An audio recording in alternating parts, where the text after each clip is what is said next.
آپ کو خوش آمدید کہتے ہیں احساس رمضان اپریل 2022 میں۔ اس سے پہلے ہم آپ کی خدمت میں حاضر تھے، ہمارے ساتھ ہمارے مہمان تشریف فرما محترم مفتی احمد سعید نورانی صاحب میرے بائیں جانب تشریف فرما ہیں، اور میرے دائیں جانب تشریف فرما محترم محمد ندیم شیخ ایڈوکیٹ، اور ان کے ساتھ ہمیں ابھی جوائن کیا ہے معروف ثنا خاں ہیں۔ آج سے 2 دن قبل بھی ہماری اس نشست میں ہمارے ساتھ تشریف فرما تھے۔ بہت خوبصورتی کے ساتھ پڑھتے ہیں، بہت اچھے انداز میں پڑھتے ہیں، محمد وقاص قادری۔ میں ایک دفعہ پھر خوش آمدید کہوں گا۔ السلام علیکم، کیسے ہیں آپ؟ ٹھیک ہیں وقاص؟ اور آپ سے ہم ڈیٹیلز جو ہمارے پاس موجود ہیں ان پر گفتگو ضرور کریں گے، لیکن اس سے پہلے میں چاہوں گا کہ وقاص جو ہے وہ ایک نعتیہ کلام پیش کریں۔ صلی اللہ علیہ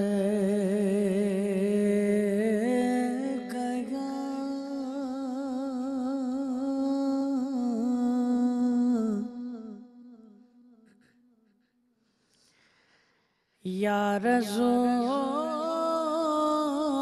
اللہ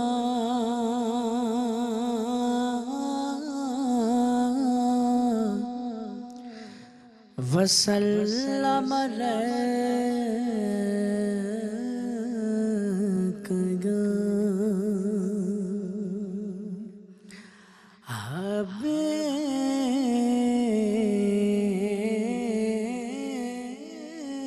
حبیب اللہ صلی اللہ علیہ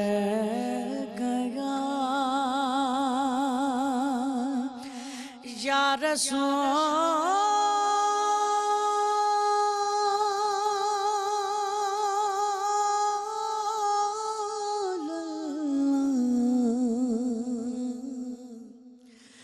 وسلم علیک یا حبیب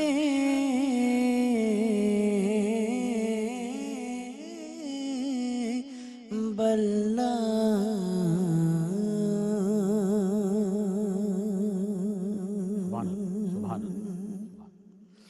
سید مہدی حسن حیرت الآبادی صاحب کا لکھا ہوا بہت ہی خوبصورت کلام پیش کرتا ہوں۔ پہلے اپنی پلکوں سے، پہلے اپنی پلکوں سے خاک در اٹھا لینا، پھر نبی کے کوچے کی، پھر نبی کے کوچے کی خاک کا مزہ لینا، پھر نبی کے کوچے کی خاک کا مزہ لینا، پہلے اپنی پلکوں سے، اور پیاس اپنی نظروں کی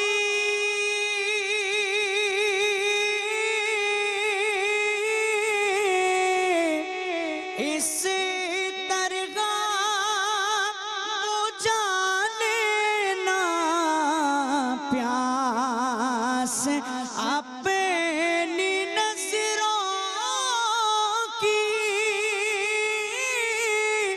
اس درگاہ بجھا لینا، سبز سبز گنبد کو، سبز سبز گنبد کو آنکھ میں بسا لینا، سبز سبز گنبد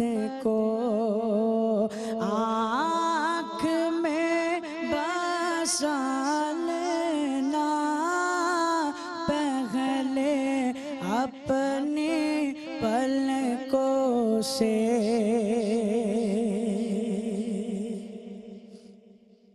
اور ہمیں گناہ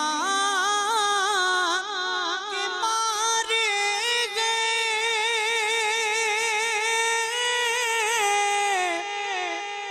جیسے گئے تم غارے گئے ہمیں گناہ کے مارے گئے جیسے گئے تم غارے گئے روز محشر ہم کو بھی روز محشر ہم کو بھی یا نبی نبھا لینا روز محشر ہم کو بھی روز محشر ہم کو بھی یا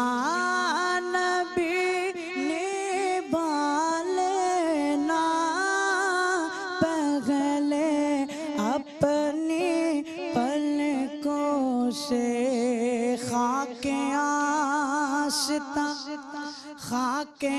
آستاں خیرات ملک اپنے چہرے پر خاک آستاں حیرت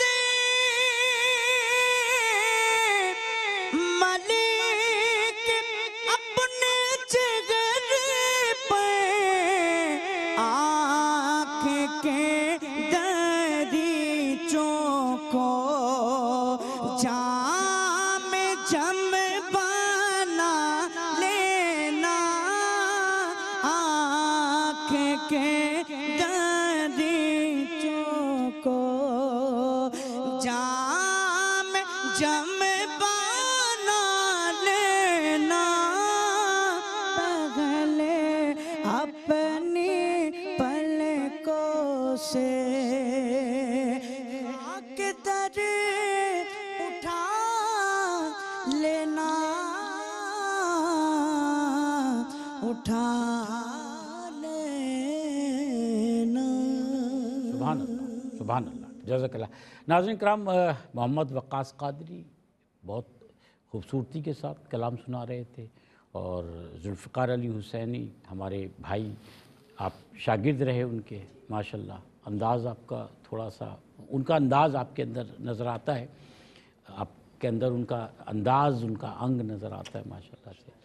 تو اللہ ذوالفقار علی حسینی صاحب کی مغفرت فرمائے۔ محترم مفتی صاحب،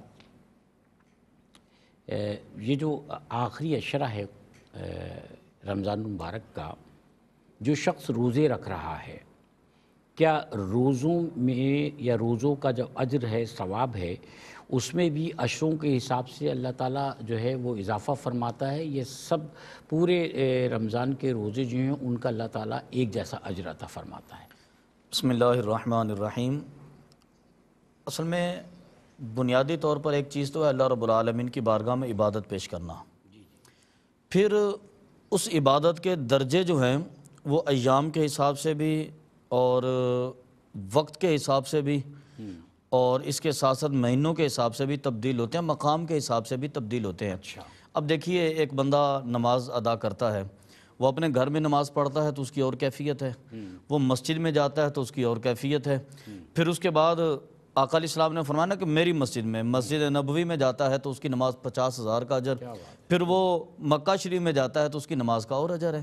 نماز کا اجر بھی ہے لیکن وہ مقام بھی جو ہے نا اس کے اندر فائدہ دیتے ہیں۔ پھر اس کے بعد اگلی چیز جو ہے مہینے کے حساب سے وہ بھی اجر رکھتی ہے کہ ایک شخص عام دن کے اندر اللہ رب العالمین کی بارگاہ میں نماز پڑھتا ہے، اس کی کیفیت اور ہے، اس کا اجر اور ہے۔ پھر دوسرا بندہ رمضان المبارک کے مہینے میں اللہ کی بارگاہ میں نماز کا تحفہ پیش کرتا ہے تو اس کا اجر اور ہوتا ہے۔ گویا کہ ہر چیز جو ہے وہ اس کے ساتھ ساتھ ایڈ ہوتی ہے۔ اس کے ساتھ ایک اور چیز بھی آپ رکھیے گا کہ جو شخص جماعت کے ساتھ نماز پڑھتا ہے اس کی نماز کا اور اجر ہے، جو اکیلے پڑھتا ہے اس کا اور اجر ہے، لیکن جماعت میں جو پڑھتا ہے، جو جماعت میں نماز پڑھتا ہے امام کی اقتداء میں، امام کے دراجات کے سبب اس پر بھی اثر پڑتا ہے۔ اچھا، امام جتنا متقی ہوگا نمازی کو اتنا زیادہ اجر عطا ہوگا، امام جتنا پرہیزگار ہوگا نمازی کے لیے اتنا زیادہ اجر ہوگا، امام علم و فضل میں تقوی میں جتنا کمال کا ہوگا اس کو بھی اتنا اجر ملے گا۔ اور اسی طرح جیسا کہ آپ کا سوال تھا رمضان المبارک کے عشروں کے حوالے سے بھی، تو یقیناً اس کے اندر بھی فائدہ ہوتا ہے۔ عشرہ مغفرت ہے، عشرہ رحمت ہے، یہ اپنی جگہ پر ایک حیثیت رکھتے ہیں کہ بندہ اللہ رب العالمین کی بارگاہ میں اپنی نماز پیش کرتا ہے اور گویا کہ وہ اللہ رب العالمین کی بارگاہ میں اس تیاری میں ہے کہ میں مالک تیری مغفرت اب برس رہی ہے نا، تو میں تیری بارگاہ میں حاضر ہو گیا ہوں، یہ مغفرت مجھے عطا فرما۔ وہ دعاؤں سے نہیں، یعنی کہ قال سے نہیں بلکہ حال سے مانگتا ہے۔ مانگنے کے بھی طریقے ہیں نا، کہ ایک بندہ اللہ کی بارگاہ میں ہاتھ اٹھا کے مانگ رہا ہے کہ رب ذوالجلال مجھے عطا فرما، مجھے عطا فرما، ٹھیک ہے، یہ بھی ایک دعا ہے۔ لیکن ایک شخص مانگتا نہیں ہے بلکہ وہ عبادت میں مصروف ہے، تو وہ بھی تو مانگ رہا ہے نا۔ آقا علیہ السلام کی حدیث پاک ہے، سرکار نے فرمایا کہ من شغل القرآن عن ذکری و مسئلتی اعطیتہ افضل ما اوتی من السائل۔ سرکار نے فرمایا کہ اللہ رب العالمین خود ارشاد فرماتا ہے کہ وہ شخص جو نماز قرآن کی تلاوت میں اتنا مصروف ہوا کہ اس کو دعا مانگنے کا بھی وقت نہیں ملا، تو میں اس شخص کے مقابلے میں جو مجھ سے مانگتا ہے اس کو زیادہ عطا فرماتا ہوں۔ جس کو وقت ہی نہیں ملا عبادت کی وجہ سے، وہ قرآن کی تلاوت میں اتنا مصروف تھا کہ اس کو دعا کا ہی وقت نہیں ملا۔ فرمایا کہ افضل ما اوتی من السائل، سوال کرنے والے سے بھی زیادہ بہتر۔ یہ افضل جو ہے یہ عربی زبان کا لفظ ہے، تو میں ناظرین کے لیے اس کو کہوں گا کہ یہ فضیلت کی سپرلیٹو ڈگری یہاں پر استعمال کی ہے کہ اتنا زیادہ عطا کروں گا کہ تم تصور ہی نہیں کر سکتے۔ سبحان اللہ، سبحان تو یہ یقیناً عشروں کا، ایام کا بہت فرق ہوتا ہے۔ اللہ رب العالمین نے ہمیں بہت سارے، کیونکہ ان رحمتی واسعات کل شیء، میری رحمت ہر چیز سے زیادہ وسیع ہے، تو اللہ تبارک و تعالیٰ نے اس رحمت کو کیچ کرنے کے لیے ہمیں یہ مختلف تحفے عطا کیے ہیں اور اس کا فائدہ بھی ہوتا ہے۔ ان تحفوں کی نسبت سے اور بھی آپ سے تھوڑی سی بات کروں گا۔ پہلے میں محترم ندیم شیخ ایڈوکیٹ صاحب سے ایک اور بات جاننا چاہ رہا ہوں۔ یہ بتائیے کہ جو لوگ جیلوں میں قید ہیں مختلف وجوہات کی وجہ سے، انہیں بھی تو قانونی امداد کی ضرورت ہوتی ہے نا، آپ لوگ ان کے لیے بھی کوئی کام کرتے ہیں؟ جی شاہد مسرور صاحب، آپ نے بہت اچھا سوال کیا۔ بڑے رحمتوں کا مہینہ چل رہا ہے اور بڑا احساس کا پروگرام چل رہا ہے۔ اس وقت پورے پاکستان میں سینکڑوں ایسے قیدی ہیں جو اپنی سزا پوری کر چکے ہیں، لیکن ان کے پاس جرمانے دینے کے پیسے نہیں ہیں، ان کے پاس شوٹی دینے کے پیسے نہیں ہیں، ان کے پاس لیگل ایڈ نہیں ہے۔ یعنی وہ لوگ جن کی ضمانت منظور ہو گئی ہے ان کے پاس ضمانت جمع کرانے کے لیے پیسے نہیں ہیں، تو ضمانت ہونے کے باوجود وہ جیل میں قید ہیں۔ وہ لوگ جن پہ جرمانہ بھی ہوا اور قید بھی ہوئی، ان کی سزا پوری ہو گئی، جرمانہ دینے کے پیسے نہیں ہیں تو وہ نہیں رہا ہوتے۔ یہ اس کا جی بالکل، اور غلام کی آزادی اتنا بڑا، مفتی صاحب اس میں تشریح بھی کریں گے، غلام کی آزادی بھی بہت ضروری ہے۔ ہاں، غلاموں کو آزاد کرنے اور کا احساس ٹرسٹ کا جو بہت کم لوگ نہیں جانتے، احساس ٹرسٹ اس پہ بہت خاموشی سے کام کر رہا ہے۔ اچھا، اور بہت ہی جیل ریفارمز پہ اور جیل کے قیدیوں کے اوپر، چونکہ یہ معاملہ ڈائریکٹ اللہ کے ساتھ ہے۔ اچھا، آپ کا یہ اس پہ میں آپ سے بات کرتا ہوں، یہ بات ذرا ادھوری رہ گئی ہے، اس پہ بات کروں گا۔ آپ کا کورٹ جانا تو یقیناً ہوتا ہے، جی جی بالکل، اور وہاں جو کسٹڈی لائی جاتی ہے جیل سے، تو وہ جو وہاں کسٹڈی روم ہے جس کو لوگ حوالات بھی کہتے ہیں، وہاں بھی جانا آپ کا رہا ہوگا۔ وہاں جو کھانے کا اہتمام ہے وہ احساس کے پلیٹ فارم سے ہے۔ اچھا ماشاءاللہ، یہ بہت بڑی بات۔ وہ جو ٹرے بھر بھر کے نہیں جی جی ماشاءاللہ، بہترین کھانے کی، بہت اچھا کام۔ قیدی تو آپ نے کہا 12 14 ایک ہی بیڑی میں، ہاں ایک ہی بیڑی میں، حالانکہ ان کو وہاں پر الٹے ہاتھ پہ گھستی جو پہلے والے کمرے ہیں ان میں بٹھا دیا جاتا ہے، کچے کمرے ان کے باہر اس پہ چبوترے بیٹھے ہوتے ہیں، وہ جیسے آ کے بیٹھتے ہیں جیل سے، کیونکہ ان کی پیشی میں ٹائم ہوتا ہے، بہت ٹائم ہوتا ہے۔ تو میں ایک دفعہ وہاں موجود تھا، تو ایک صاحب میرے پاس آئے، کہنے لگے کہ السلام علیکم شاہد بھائی۔ میں نے کہا وعلیکم السلام۔ تو پھر میں نے سوال کیا، میں نے کہا کہ کیا ہوا، تم یہاں، وہاں تو یہ تصور ہے نا کہ ہر آدمی آیا ہوا، میں نے کہا تم کیا کر کے آئے ہو؟ کہنے نہیں شاہد بھائی میں تو کھانا کھلاتا ہوں۔ ماشاءاللہ ماشاءاللہ۔ میں نے کہا اچھا، تو کہنے لگا سر خواجہ غریب نواز کا ہے نا یہ ARY کا ہی تو ہے ایسے ہی ارے میں نے کہا یار دیکھو کیا نسبت وہ ہے، جس طرح ٹرے بھر کے لا رہا تھا لوگ کیا نسبت ہے، کیا کام ہے سر، بہت اچھا کام ہے نا، تو اس کے برابر میں آپ دیکھیں تو سول ہاسپٹل کے باہر ایسے ہی حقیقت وہاں جتنا رش ہوتا ہے اب ٹراما سینٹر کی وجہ سے پورے پاکستان سے لوگ آتے ہیں، صرف سندھ سے ہی نہیں ہوتے ہیں، اور ان کے لیے 24 گھنٹے کھانے کا وہاں اہتمام ہے۔ تو آپ جیل کا بتا رہے تھے، دیکھیں یہ صورتحال اتنی عجیب ہوتی جا رہی ہے، اس وقت سب سے بڑا جو مسئلہ ہے وہ لیگل ایڈ کا ہے، جی ہاں اور دوسرا جو ہماری جیل کی پاپولیشن ہے وہ اگر ہماری تعداد سینٹرل جیل میں 1000 ہے اور وہاں 7000 قیدی ہوں تو رات کو جس طریقے سے ان کو ڈالا جاتا ہے 2300 کی ہے اور کتنی مشکلات ہوتی ہیں، آپ تو خود ان چیزوں کو سمجھتے ہیں شاید مسعود بھائی، آپ یقین کریں کہ یہ بہت بڑا صدقہ ہے اور اس پہ ہم سب کو آواز تو اٹھانی آپ چاہیے۔ لوگوں نے بھی ان کے لیے کام جی، کیا، الحمدللہ۔ جو قیدی ایسے ہیں کہ جن کو ضمانت کے پیسوں کی یا پھر جرمانے کی ادائیگی کی ضرورت تھی، اور دیکھیں ان اس کو میں 2 شعبے ہیں، ایک شعبہ ہوتا ہے لیگل ایڈ دینا، پہلے تو ان کی ضمانتیں کرائی جاتی ہیں، اس کے بعد پھر فلنتھروپسٹ کراچی شہر کے فلنتھروپسٹ ہوتے ہیں جو خاموشی سے ان کے پیسے بھر دیتے ہیں، اور کئی دفعہ تو ایسا ہوتا ہے کہ قیدی کم ہوتے ہیں اور دینے والے زیادہ ہوتے کیا ہیں۔ بات ہے، کیا جذبات ہیں لوگوں کے، کیا احساس ہے لوگوں کا، تو احساس کو بھی قدر کرنا چاہیے۔ ہاں تو آپ نے فرمایا کہ احساس جو ہے وہ بھی اس پہ یہ تو کام بہت کر رہا ہے، خاموشی سے کام جو کر کہ رہا آپ ہے۔ کو پتہ ہے۔ اور ناظرین کرام، ایسے لوگوں کے لیے کہ جن کی سزا مکمل ہوگی، آپ اکثر سنتے ہوں گے کہ جی 4 سال قید اور 1 لاکھ روپے جرمانے کی سزا ہے، 50,000 جرمانے کی سزا ہے، 20,000 روپے جرمانے کی سزا ہے، وہ 1 سال قید تو کاٹ لیتے ہیں لیکن جرمانہ ادا نہیں کر پاتے۔ تو ایسے لوگوں کو اس مبارک مہینے سے پہلے یا آپ ڈونیٹ کریں یہ کہہ کر کہ یہ جو ہے ان لوگوں کی جان چھڑانے کے لیے، قیدیوں کو رہا کرانے کے لیے ہم یہ پیسہ دے رہے ہیں تاکہ ان کو رہا کرایا جائے، وہ آ کر گھر پہ آ کر اپنے یعنی پیاروں کے بیچ میں آ کر وہ رمضان کے روزے رکھیں اور عید منائیں۔ سزا تو مل گئی نا جو جرم کیا اس کی۔ تو میں محترم مفتی صاحب آپ سے ایک اور سوال یہ کرنا چاہ رہا تھا کہ اللہ تعالیٰ نے جو حکم دیا، مفہوم کی بات کروں کہ اور تم رمضان کی آخری طاق راتوں کا حوالہ دیا گیا، اس میں شب قدر کو تلاش کرو، تو اللہ تعالیٰ نے تلاش کرنے کا حکم دیا اور یہ نہیں بتایا کہ کس رات میں شب قدر ہے۔ اس کا مطلب یہ ہوا کہ اللہ تعالیٰ نے جتنی بھی طاق راتیں ہیں، یہ راتوں کی عبادت جو ہے اس کی طرف جو ہے وہ دعوت دی کہ ان راتوں میں آ کر عبادت کرو، تو عبادت کرو، انہی میں سے میں کسی ایک رات میں تمہیں شب قدر عطا فرما دوں گا۔ تو اس کا مطلب یہ ہوا کہ عبادت کا حکم تمام راتوں کے لیے۔ ارشاد فرمائیے۔ بسم اللہ الرحمن الرحیم۔ اصل میں آپ نے اپنے سوال کے اندر ایک مجھے موقع دیا ہے کہ میں انتہائی خوبصورت بات اپنے ناظرین تک پہنچا سکوں۔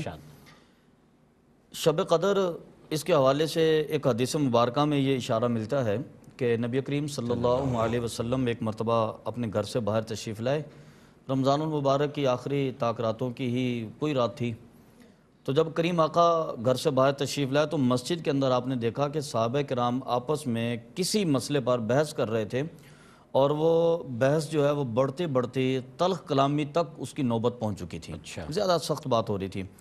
تو نبی کریم صلی اللہ علیہ وسلم سخت جلال میں آئے، اور آپ کے جلال میں آنے کا یہ ہوتا تھا، صحابہ کرام بیان فرماتے ہیں راوی حضرات کے ذریعے کہ حضور جب جلال میں آتے تھے آپ کے چہرہ مبارک سرخ ہو جاتا تھا، تو صحابہ کرام فی الفور حضور کی طرف متوجہ ہوئے، سرکار کی بارگاہ میں حاضر ہوئے، تو آقا علیہ الصلوۃ والسلام نے فرمایا کہ اللہ رب العالمین نے مجھے یہ علم عطا کیا تھا اور مجھے حکم دیا تھا جا کر میں تمہیں یہ بتا دوں کہ اللہ رب العالمین نے طاق رات، اللہ رب العالمین نے شب قدر کس طاق رات میں رکھی ہے۔ اچھا، اور میں بتانے آیا تھا، میں یہ بتانے کے لیے آیا تھا تمہیں، لیکن تمہارے اس جھگڑے کی وجہ سے اللہ رب العالمین نے اس کا علم اٹھا لیا، یعنی کہ یہ علم اٹھا لیا کہ اب تمہیں اس کی خبر دی جائے، اب اس پر پابندی ہو گئی ہے، اب یہ تمہیں نہیں بتایا جائے گا۔ شب قدر کو رمضان المبارک کی آخری طاق راتوں میں تلاش کرو، پھر یہ حکم دیا گیا۔ اس سے سب سے پہلا تو اس حدیث مبارکہ سے، اس کی روشنی میں اگر ہم دیکھیں نا تو ہمیں یہ بات ملتی ہے کہ ہمارے آپس کے جھگڑے جو ہیں وہ اللہ کی رحمت کو دور کر دیتے ہیں۔ آج ہمیں شکوہ ہے نا کہ میں یہاں پر بھی پریشان ہوں، میں کاروبار میں پریشان، میں ڈیوٹی میں پریشان، جاب پر پریشان، میرے گھر کے مسائل ہیں، میرے خاندان کے، میرے سسرال کے، کہاں کے مسائل ہمارے طاق میں ہوتے ہیں۔ اس کی وجہ یہ ہوتی ہے کہ ہم آپس میں اتفاق اور محبت نہیں رکھتے۔ اگر ہم آپس میں اتفاق اور محبت اختیار کر لیں، آپس کے جھگڑے مکا دیں، نفرتیں ختم کر دیں، قدورتیں ختم کر دیں، سب کچھ ختم کر دیں، اللہ رب العالمین کی رحمتیں برسیں گی، سارے مسائل ختم ہو جائیں گے۔ یہ اس وجہ سے ہوتا ہے۔ اللہ کی ناراضگی آتی ہے۔ دوسری بات یہ ہے کہ اللہ رب العالمین کے حکم سے پھر آقا علیہ الصلوۃ والسلام نے جو ارشاد فرمایا کہ تم رمضان المبارک کی آخری راتوں میں اللہ رب العالمین کی رضا کے لیے شب قدر کو تلاش کرو۔ 21ویں شب ہو گئی، 23ویں، 25ویں، 27ویں، 29ویں، تو در حقیقت ہمیں ایک وسیع میدان بھی پھر عطا کیا گیا کہ آدمی اس شب قدر کو تلاش کرنے کے لیے، جس کی طرف آپ نے اشارہ کیا، شب قدر کو تلاش کرنے کے لیے یقیناً 5 راتیں پھر جاگے گا، اللہ کی عبادت بھی کرے گا، تسبیح و تحمید بھی کرے گا، نوافل بھی ادا کرے گا، تو اس سے بنیادی فائدہ یہ ہوگا، ایک تو اسے شب قدر کی فضیلت حاصل ہو گئی جو اللہ نے جس جگہ پر بھی رکھی ہوگی۔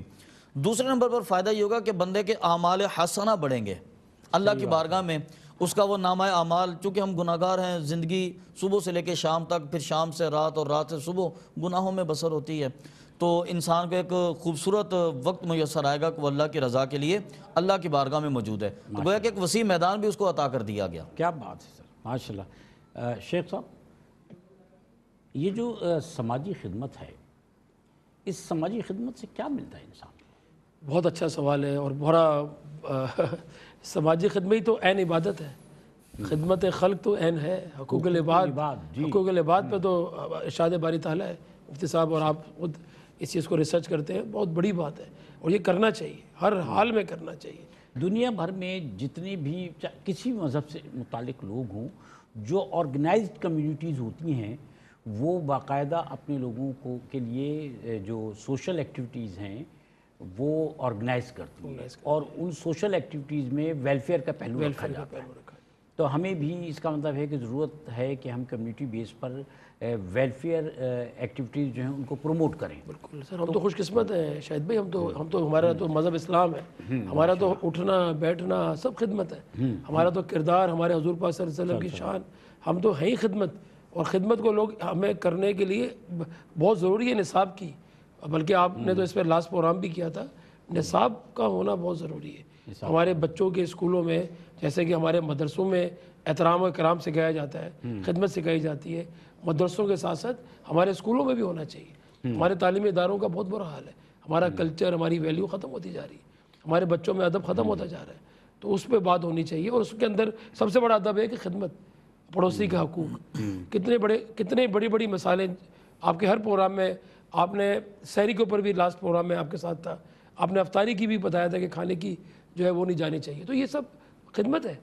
آپ اپنے محلے میں کیسے خدمت کر سکتے ہیں، دین کا علم لوگوں تک پہنچانا سب سے بڑی اتنا بڑا کام ہے، دین جو ہے وہی تو ہمیں زندگی گزارنے کا طریقہ سکھاتا ہے، اتنا بڑا کام ہے سر، انشاءاللہ۔ اچھا، میں آج ایک جگہ یہ اسی گفتگو سے متعلق میں آپ سے رہنمائی چاہ رہا ہوں، ایک جگہ میں موجود بھی تھا، ایک پروگرام میں آج میں نے ان سے کہا کہ اپنی جو نسل ہے، یہ بچے جو ہیں، انہیں تاریخ صحیح پہنچائیں، شخصیات بتائیں کہ صحیح کون سی ہیں، ان کو یہ بتائیں، بلکہ آپ کی ہماری بھی آج گفتگو ہو رہی تھی کہ اللہ تعالیٰ نے فرمایا کہ ہمارے لیے لقد کان لکم فی رسول اللہ اسوۃ حسنہ، کہ ہمارے لیے آئیڈیل شخصیت آپ صلی اللہ علیہ وسلم کی، تو بچوں کو یہ بتائیں کہ بحیثیت مسلمان اگر کوئی آئیڈیل شخصیت ہے ہمارے لیے تو وہ کوئی کھلاڑی نہیں ہے، کوئی اداکار نہیں ہے، کوئی قلم کار نہیں ہے، وہ آپ صلی اللہ علیہ وسلم کی ذات ہے، کیونکہ اللہ تعالیٰ نے فرما دیا۔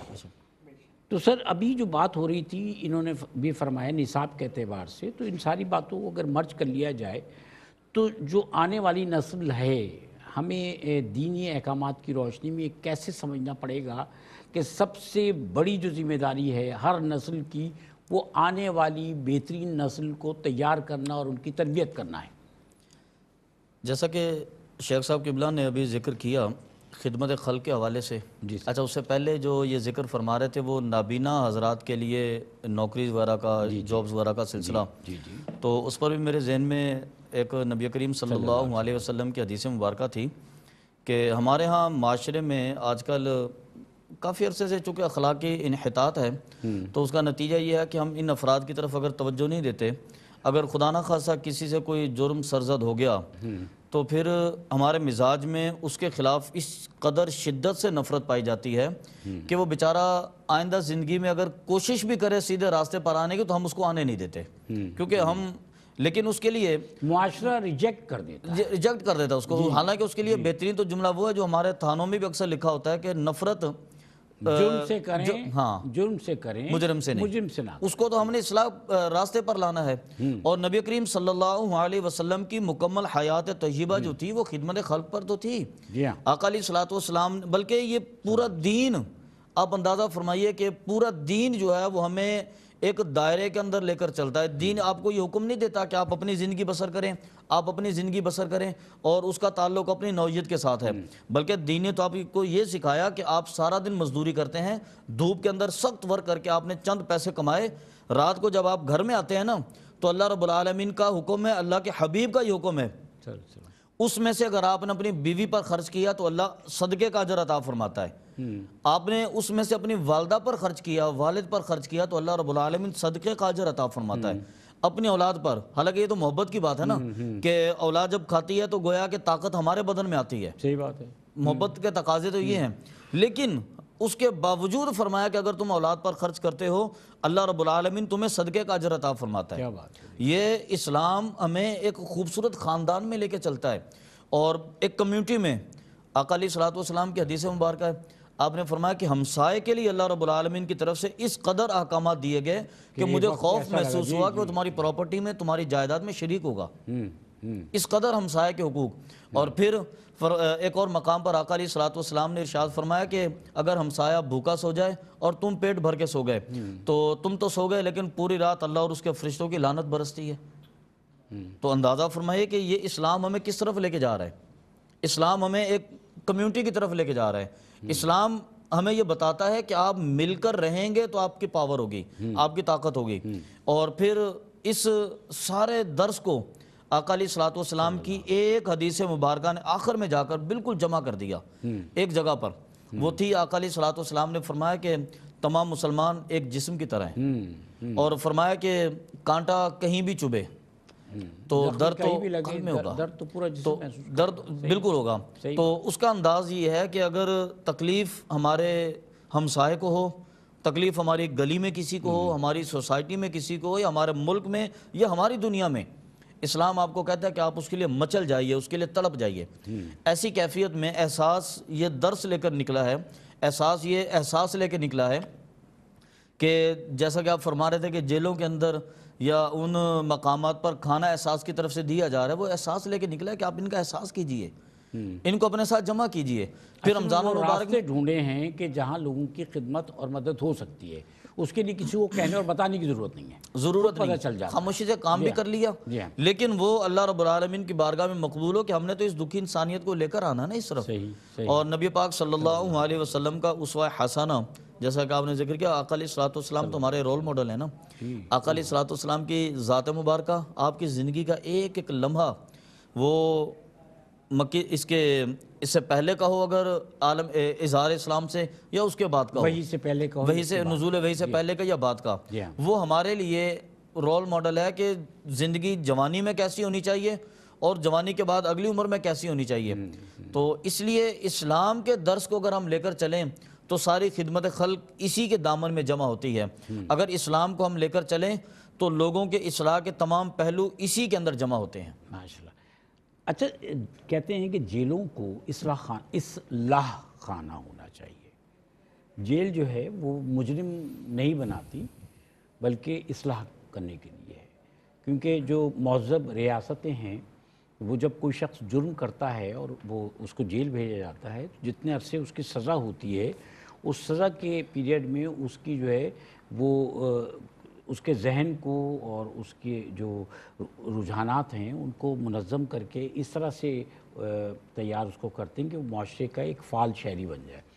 ابھی جیسے کہ فرما رہے تھے مفتی صاحب بھی کہ ہمارے یہاں ایسے لوگوں کو جو جیل چلے جائیں ریجیکٹ کر دیا جاتا ہے، تو آپ کیا سمجھتے ہیں اس سلسلے میں کیا کام ہونا ہے، کیا ہونا چاہیے، کیا گنجائش ہے؟ دیکھیں، بلا شبہ آپ کی بہت اچھی بات ہے کہ اس پہ کوئی شک نہیں ہے کہ جو بندہ ایک دفعہ جیل ہوا ہے یا سزا یافتہ ہو جائے تو معاشرہ اس کو اچھی نظر سے نہیں دیکھتا۔ ابھی ریسنٹ میں جیل میں تھا اور میں نے بہت آپ جیل گئے ہوئے تھے کسی کام سے؟ جیل میں تھا نہ کہیں؟ نہیں، اس لیے کہ وہ ہمارا روٹین کام ہے نا، تو ہم ووکیشنل ٹریننگ بھی کرواتے ہیں، ہم جیل میں قیدیوں کی تربیت بھی کرواتے ہیں، تو ہمارے زمان میں ہمیشہ ہوتا ہے کہ ہم جیل میں ہی اندر ہی رہنا ہوتا ہے ہمیں۔ تو اس میں میں نے ایک بات دیکھی کہ قیدیوں کے اندر بڑے احساسات ہوتے ہیں، وہ اپنے منظر نہیں بھول سکتے، انہی کو اندر تو احساسات ہوتے ہیں، جی احساس تو ان کے اندر ہے۔ اب وہ اپنے اب کئی دفعہ جیسے بھائی فرما رہے تھے کہ سٹی کورٹ میں جب ان کی پیشیاں آتی ہیں تو وہ دو بڑے اہم منظر ہوتے ہیں۔ ایک تو یہ ہوتا ہے کہ جب بچہ دیکھتا ہے باپ کے ہاتھ میں بیڑی، جب وہ دیکھتا ہے وہ سین کیسے ہوتا ہے وہ میں لفظوں میں نہیں کہہ سکتا۔ ایک وہ سین باپ ہے بندہ ہوا ہے، اور ایک وہ سین ہوتا ہے جو ماں کھانا لاتی ہے اور کھانا لا کے اپنے بیٹے کو منہ میں کھانا ڈالتی ہے، اور وہ منظر نہیں۔ اچھا ماں کے نزدیک، ماں کے اوپر تو آپ نے بھی بہت باتیں بتائی ہیں، ماں کے نزدیک تو اس کا بچہ ہے۔ جی ہاں، اب وہ اس نے ایک قتل کیا، 10 جرم کیے، ماں کا تو بچہ ہے نا، لیکن جب ماں کھانا کھلاتی ہے وہ منظر میں کشی آپ کے سامنے نہیں کر سکتا۔ تو بات یہ ہے کہ جیل بیسکلی اصلاح خانہ ہونا چاہیے، اس کا نام بھی اصلاح خانہ ہونا چاہیے، اور اندر ووکیشنل ٹریننگ کا نظام بھی ہے، موجود ہے۔ لیکن کیا ہوتا ہے کہ ہمارے ہاں نظام ایسا ہے کہ قیدیوں کے ساتھ رہ کے، جرائم کی دنیا میں رہ کے وہ بندہ جو اچھا ہوتا ہے وہ مزید جرائم میں چلا جاتا ہے۔ اس پر بہت ہمارے ملک کی اقتدار کو، ارباب کو اس پہ کام کی ضرورت ہے۔ ہم مزید جرائم پیدا کر رہے ہیں، ہم مزید مجرم پیدا کر رہے عادی مجرم ہیں جنہیں اصلاح کی زیادہ ضرورت ہے، انہیں ان لوگوں سے دور رکھنا چاہیے کہ جو ابتدائی طور پر اس طرح کے معاملات میں انوالو ہوتے ہیں۔ دیکھیں قتل کرنے کے بعد بھی آنے والا ہر آدمی کوئی عادی مجرم نہیں ہوتا، بعض لوگ جذبات میں آ کر، بعض لوگ اتفاقات کی وجہ سے قتل کر جاتے ہیں، ٹھیک ہے نا، گو کہ یہ بہت برا فعل ہے۔ بعض لوگ ہمارے یہاں تو یہ دیکھا ہے کہ ہوائی فائرنگ کرنے کے شوق میں لوگوں کو مار دیتے ہیں، گو کہ یہ بری بات ہے، لیکن وہ عادی مجرم نہیں ہوتے کہ آپ ان کو بڑے ڈاکوؤں کے ساتھ، قاتلوں کے ساتھ رکھیں، ان کے لیے الگ انتظام ہونا چاہیے، الگ بیرکس جی ہونا ہاں، چاہیے۔ جی ہاں، ان کی اصلاح کی کوشش کی جانی چاہیے۔ سزا ملنا، سزا کے بعد کیا سزا ملنی وہ ایک الگ میٹر ہے، لیکن جیل میں جب تک ہیں ان کی اصلاح ہونی چاہیے۔ آپ نے بڑی اچھی بات کی۔ اچھا مفتی صاحب، وہ بات رہ گئی میری جو میں نے آپ سے جاننا چاہا تھا کہ بچوں کی تربیت کے لیے جو دین ہمیں بتاتا ہے کہ ہم ایک نسل کو کیسے تیار کریں، بچوں کی تربیت کے لیے ہمیں کیا کرنا چاہیے، کیونکہ بچوں کی اگر ہم صحیح تربیت نہیں کرتے ہم پھر نسلیں خراب کر لیتے ہیں۔ ایسے ہی ہے نا سر؟ ایسا ہی ہے، بالکل۔ تو فرمائیے سر۔ اصل میں المیہ ہمارے ہاں یہ ہے کہ بچوں کی تربیت پر بالخصوص نہ تو نصاب ہے ہمارے اور نہ اس پر توجہ دی جاتی ہے۔ ایک جگہ میں نصاب تعلیم ایک قوم کا اس کا مطالعہ کر رہا تھا، اس کے نصاب تعلیم میں یہ بات آئی کہ ان کے ہاں مختلف کلاسوں کے لیول سے بزنس کو عروج دینے کے طریقے ہیں۔ جیسے مثال کے طور پر انہوں نے نصاب رکھا کہ جو میٹرک کا طالب علم ہوگا اس کو والدین کی طرف سے $10 دے دیے جائیں گے، اور پھر اس سے کہا جائے گا بیٹا اس کو ایک مہینے میں $12 کر کے دکھاؤ۔ اچھا، $12 کرو، اور اس کے بعد یہ بھی ساتھ ساتھ ہونا چاہیے کہ آپ اس کو $12 کریں گے، لیکن آپ طریقہ بھی تحریر کریں گے۔ یہ کوئی کرپٹ انداز میں 12 نہیں ہونے چاہیے، چوری کے انداز میں 12 نہیں ہونے چاہیے۔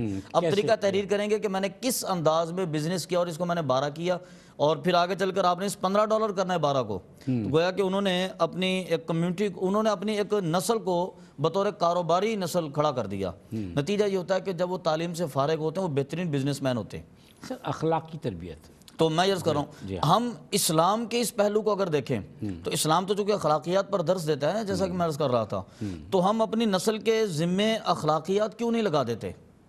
ان کے ہاں ایک باقاعدہ پیریڈ ہو، ایک ٹائم ٹیبل ہو کہ بیٹا یہ مہینہ آپ کا جو ہے نا خدمت خلق کے حوالے سے ہے کہ آپ نے معذور کی خدمت کیسے کرنی ہے، اس کے لیے آپ کوئی آئیڈیاز لے کر آئیں، آپ تھیوری مکمل کریں، آپ اپنا گھر سے چارٹ تیار کر کے لائیں، پھر اس کے بعد اگلے مہینے ہمارا ٹائم ٹیبل چینج ہو، ایک کلاس کے حساب سے ہو، اگلی کلاس میں ہمارا تبدیل ہو جائے کہ آپ نے ایک بھکاری کو معاشرے کا کارآمد فرد کیسے بنانا ہے۔ پھر اس کے بعد ہمارا ٹائم ٹیبل آگے تعین کے مختلف نوعیت کے آپ دنیا میں دیکھ لیں جرائم، اور ان کے حساب سے اگر آپ اس پر گفتگو کرتے چلے جائیں تو نتیجہ یہ ہوگا کہ آپ کی نئی نسل 16 سال 20 سال کالج یونیورسٹی سے فارغ ہونے کے بعد جب نکلے گی نا تو وہ ہر پہلو پر نظر رکھنے والی ہوگی، اس کی گرفت ہوگی ہر چیز پر۔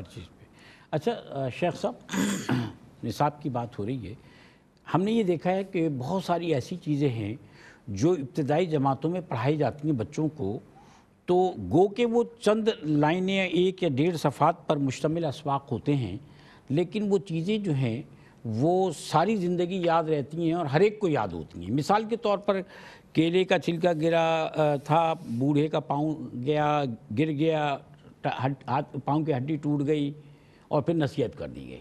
یہ ایک کوئی سبق. اسی طرح اور بھی بہت سارے اسباق ہیں، کسی کو روڈ کراس کر دینے والے. تو یہ ابتدائی جماعتوں میں اس طرح کے اسباق ہوتے ہیں جو یاد رکھے جاتے ہیں. یہ اخلاقی باتیں ہیں. آپ کیا سمجھتے ہیں؟ کیونکہ ہم یہ سمجھتے ہیں ہر کام حکومتوں کا ہے، اگر سلیبس تبدیل کرنا ہے تو حکومت نے کرنا ہے. ہم تجاویز نہیں دیتے، ہم عملی طور پہ کچھ کر کے نہیں دے رہے ہوتے. ہم یہ سمجھتے ہیں کہ گھر میں آ کر بچے کی تربیت بھی حکومت نے کرنی ہے. ایسے ہی ہے نا؟ تو ہمارا کیا فرض ہے؟ ہم کر کے کچھ کیوں نہیں دکھاتے؟ کیسے دکھا سکتے ہیں؟ ہم حکومتوں کو تجاویز کیوں نہیں دیتے؟ تجاویز دیں گے تو پھر اس کے بعد ان پر عمل ہوگا نا. میں آپ کی بات کو چند لفظوں میں کوشش کروں گا کہ اس کو کروں. سپریم کورٹ میں میری ہی درخواست پر، جسٹس ہیلپن کی درخواست پر، چیف جسٹس صاحب نے ایک آرڈر دیا تھا سپریم کورٹ کا. اس کے 32 صفحات ہیں اور بڑے تاریخی صفحات ہیں، اور اس صفحات کو میں نے اور چیف جسٹس جیلانی صاحب نے اس کا نام دیا. اس کا نام ہم نے دیا میثاق مدینہ. ٹھیک ہے. ہم دنیا کا ایک واحد کانٹیکٹ ہے جس پر حضور پاک صلی اللہ علیہ وسلم نے دستخط مہر ثابت کی ہے. یہ بہت بڑا کانٹیکٹ جو بچوں کو نہیں پتہ. یہ آپ انٹلیکچوئل کے پتہ ہے، لیکن ایک عام بچہ. اور وہ میثاق مدینہ دنیا میں تمام یونیورسٹی میں وہ ہمارا وہ 32 صفحے کا آرڈر گیا.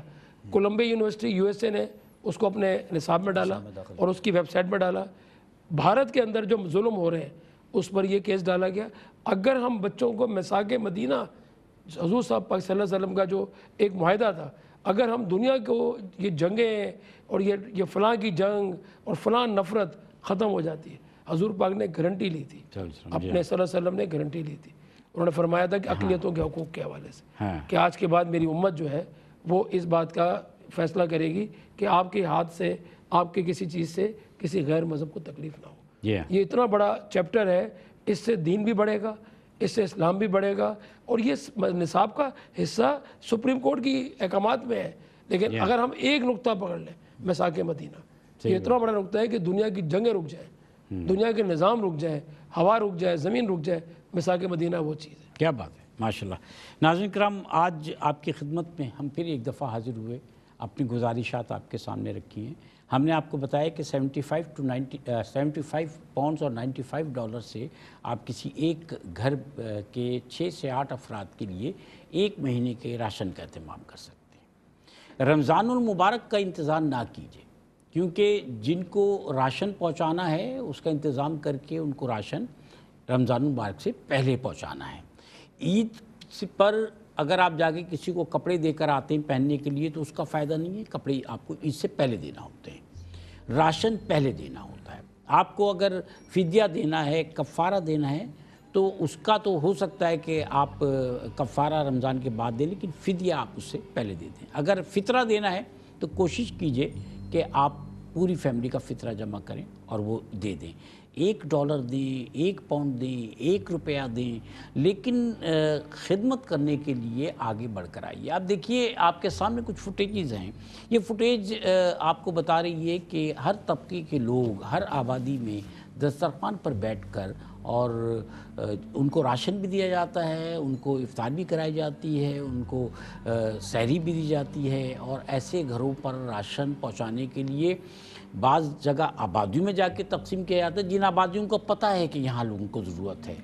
بعض اوقات جو اپلیکیشنز آتی ہیں وہ بہت ضروری چیز ہے. بڑا دل دکھتا ہے، کیونکہ جب ان فیملیز کے حوالے سے معلوم کیا جاتا ہے تو پتہ چلتا ہے کہ واقعی یہ ضرورت مند لوگ ہیں. ان کو اگر ہم 75 پاؤنڈ یا $95 سوچئے، اس میں ایک فیملی جو ہے ایک مہینے کا راشن اس کو ملتا ہے، گھر میں بیٹھ کر کھانا کھا لیتے ہیں.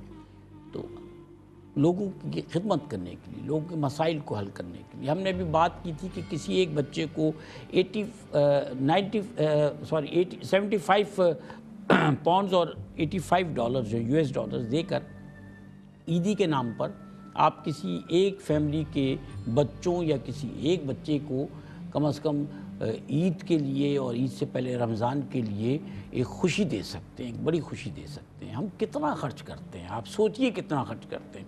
گزشتہ پروگرام میں بھی ایک بات ہو رہی تھی کہ اگر ہم اپنی فیملی کے ساتھ مہینے میں 2 دفعہ 4 دفعہ کہیں باہر کھانے کے لیے جاتے ہیں تو ایک دفعہ جتنا خرچہ ہم باہر جا کر فیملی کے ساتھ کرتے ہیں، ایک دفعہ اتنا پیسہ ڈونیٹ بھی کر دیجئے. پھر آپ دیکھیے آپ کو وہ کھانا کھانے میں بھی مزہ آئے گا اور آپ کو اپنے معاملات چلانے میں بھی مزہ آئے گا. آپ کو یہ احساس رہے گا کہ میں نے حق بھی ادا کیا ہے. ہم دنیا میں صرف خود کھانے کے لیے تھوڑی آئے ہیں کہ کمائیں کھائیں کمائیں کھائیں, ادھر سے بھی لوٹیں ادھر سے بھی لوٹیں. لوٹے کا لفظ نکال دیتے ہیں اس میں سے, ادھر سے بھی لیں ادھر سے بھی لیں اور ہم جو ہے اپنی زندگی گزار کے چلے جائیں. نہیں, ہمیں اللہ تعالیٰ نے جس منصب پر فائز کیا ہے وہ منصب ہم سے یہ تقاضا کرتا ہے کہ ہم اللہ کی مخلوق کا حال جانیں اور اپنی بساط کے مطابق جس حد تک ممکن ہے ان کی مدد کریں. میں محترم مفتی احمد سعید نورانی صاحب کا مشکور ہوں, تشریف لائے, وقت دیا, بہت خوبصورت گفتگو ہوئی, بہت کچھ ہم نے آپ سے سیکھا. میں محترم محمد ندیم شیخ ایڈوکیٹ صاحب کا مشکور ہوں, آپ بھی تشریف لائے, آپ سے بھی بہت مفید گفتگو رہی. اور محمد وقاص قادری صاحب آپ کو بھی مشکور, آپ سے کلام سنا, مزید کلام آپ سے سنیں گے. اور ناظرین کرام, آپ سے ہم اجازت چاہیں گے, اپنی دعا میں یاد رکھیے گا. اللہ حافظ.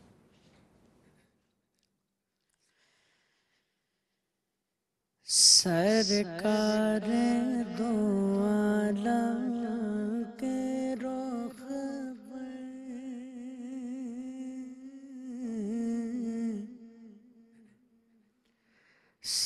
سرکار دو عالم کے رخ پر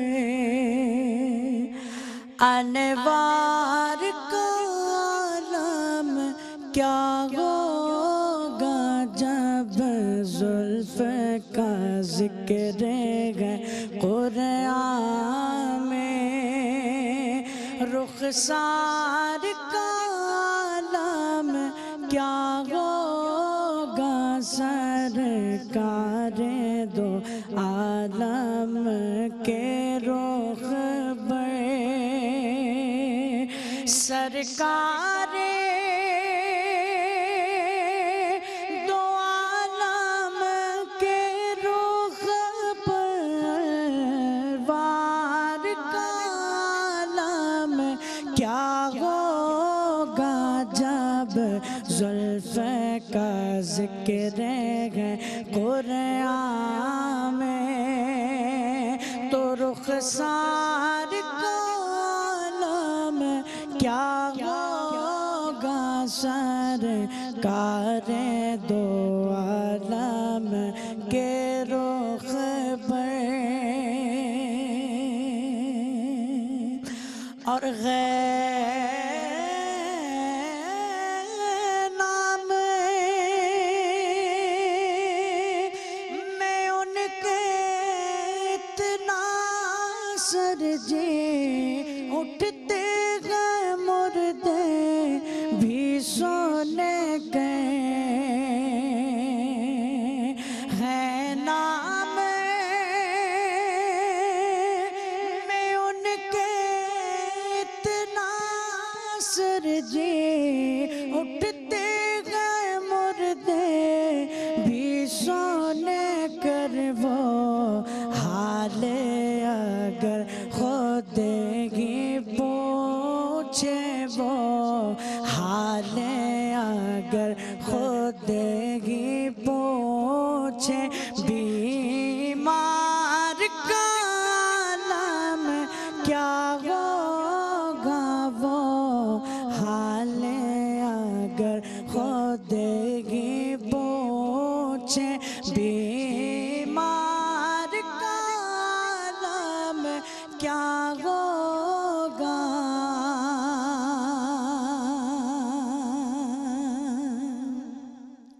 سن سن کے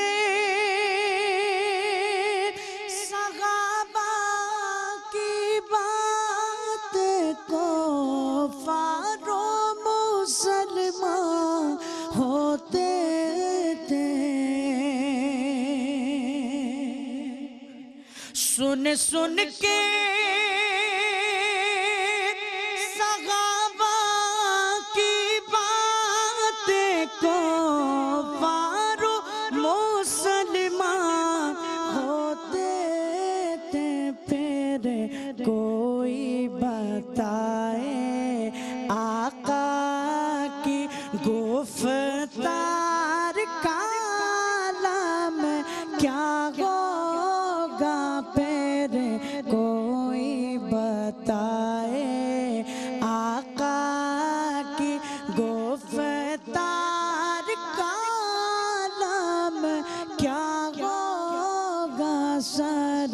کاریں دو عالم کے رخ پر۔